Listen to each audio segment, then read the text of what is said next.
Hi guys! Samahan nyo ko at magluluto tayo ng lauoy. So, ito po yung ating mga ilalagay.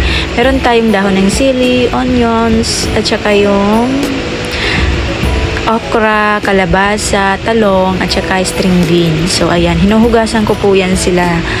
Yung sa mga dahon naman, hinuhugasan ko siya isa-isa kasi nga may mga uod yan.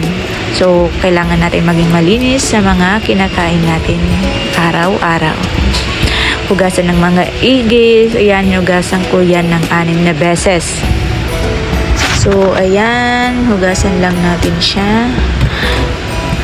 Ganyan po talaga ako maghugas ng mga gulay. So, ayan, sinimulan natin magprito ng bangus para doon sa ilalagay natin sa gulay natin. And then, so, tapos na nga mahugasan ng mga gulay. So, ayan, tapos na po yung bangus natin. Yan na yung fresh product natin sa bangus. So, yan yung gulay naman na mga tapos na hugasan. Yung panghimagas naman natin ay ang mangga. Yan, sarap yan. O, diba? Ayan, sinimulan na natin yung sinalang at ilalagay na natin yung pagkakulo ng mga gulay. Unahin muna natin yung mga kalabasa, yung mga matitigas, talong, ayan, okra, string beans. At ihalo-halo lang natin siya.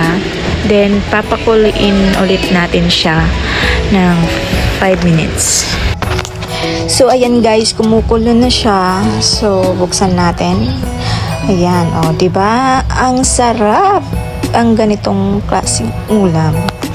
So, ayan, papakuloyin lang natin siya. At ilalagay naman natin ang ating mga gulay na dahon. Meron tayo dyan, dahon ng sili, saluyot. Yan lang ang nilagay namin. At saka yung dahon ng onions.